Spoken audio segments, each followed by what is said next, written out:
You pick up your phone. A notification glows. A face appears on the screen. You swipe right. Your heart skips, just slightly. According to industry data, the dating app Tinder has more than 75 million monthly users, and the average person now swipes through hundreds of strangers in a single week. We have more potential partners at our fingertips than any human in history.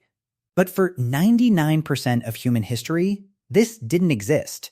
No apps, no photos, no DMs, no way to see 1,000 faces before breakfast, no way to choose, compare, or filter. For most of our existence, you fell in love with someone you had known your entire life, in a band of maybe 30 people, under a sky, with no electric light. So how did your ancestors fall in love? Did they feel what we feel, or something else entirely? And was the romantic love we treat as universal really invented, or was it always there, hidden under survival? The answer goes deeper than anything Hollywood ever told you. Let's start with a myth, because almost everyone believes it. We've been told for decades that romantic love was invented in medieval Europe by the troubadours of southern France, sometime around the 12th century. The story is everywhere in textbooks. Knights wrote poems to noble ladies, songs of longing spread across Provence. The term itself, courtly love, was coined by the French scholar Gaston Paris in 1883 in a study of Lancelot. According to this version of history, before the troubadours, there was only marriage. Cold, practical, transactional, romance was a European invention like the fork or the printing press. This is wrong. The troubadours were not the first humans to write love songs. They weren't even close. The real history of love starts thousands of years earlier, and it starts on a piece of clay. In 1951, the Sumerologist Samuel Noah Kramer was sorting through a drawer at the Museum of the Ancient Orient in Istanbul. He pulled out a small clay tablet, just a few centimeters wide, covered in tiny cuneiform marks. It was catalogued as Istanbul number 2461. It had been excavated decades earlier from the ancient city of Nippur in modern-day Iraq. Kramer started to translate. He realized what he was looking at. It was a poem. 29 lines, sung by a young priestess to a king named Shu-Sin around the year 2000 BC. Bridegroom, dear to my heart, your beauty is sweet as honey. Lion, dear to my heart, your beauty is sweet as honey. It is the oldest love poem ever found on Earth. 4,000 years old, 1,000 years older than the Iliad, 3,000 years older than the first troubadour. Whoever wrote it was not inventing love. They were describing something they assumed everyone already understood. The longing, the heat, the wanting. Love, in writing, is older than nearly every empire we remember. But why does the human body do this at all? Why do we fall? The most famous answer comes from Helen Fisher, a biological anthropologist who spent her career at Rutgers University.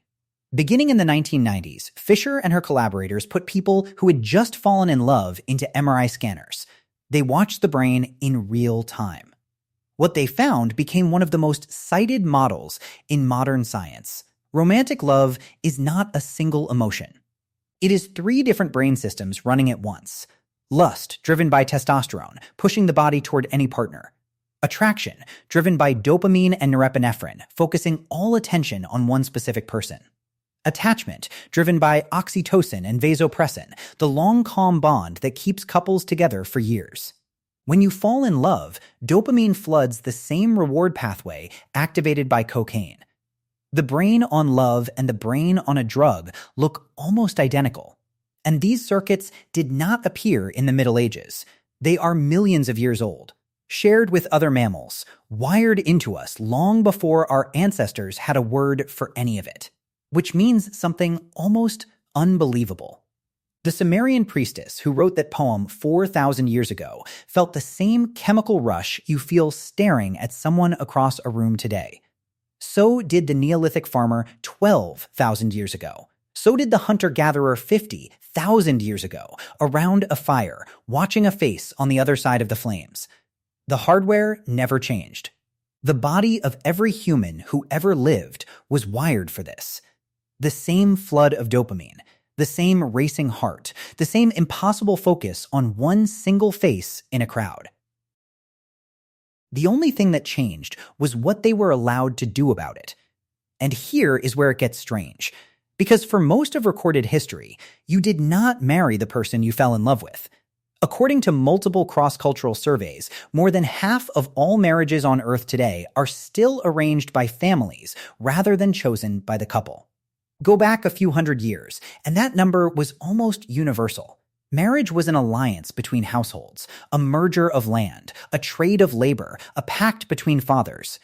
Love was considered a dangerous interference. Some cultures even saw passionate attachment as a kind of illness, a fever that ruined good arrangements.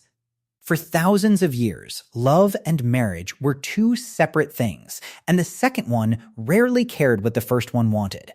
Yet the love still happened. It happened anyway, in secret meetings behind walls, in stolen glances across courtyards, in poems written and burned before anyone could read them. The bodies still pulled toward each other. The poems were still written. The fevers still came. Here is where it gets fascinating. In 1992, two anthropologists, William Jankowiak and Edward Fisher, decided to test whether romantic love was really a Western invention, as critics had argued for decades. They searched the Human Relations Area Files, the largest cross-cultural archive in the world, for evidence of passionate love in every society on record. They examined 168 cultures from every continent.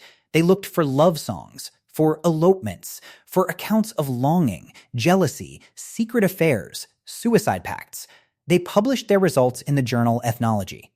In 88.5% of the cultures studied, they found clear evidence of romantic love. The remaining cultures had ambiguous data, not proof of absence. Love was not invented in Provence. Love is older than every border on every map. From the Inuit to the Aboriginal Australians to the Amazonian forager, humans everywhere fall hard. They sneak out at night. They write songs. They mourn the dead lover. The feeling is a constant. The rules around it are what change. So what about the cultures closest to how our ancestors actually lived?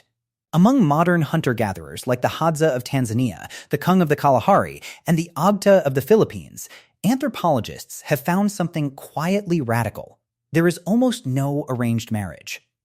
Frank Marlowe of Cambridge University spent years living with the Hadza. He documented how Hadza women freely choose their partners, often preferring men who are skilled hunters. If the marriage fails, either partner can leave. No dowry, no bride price, no family veto.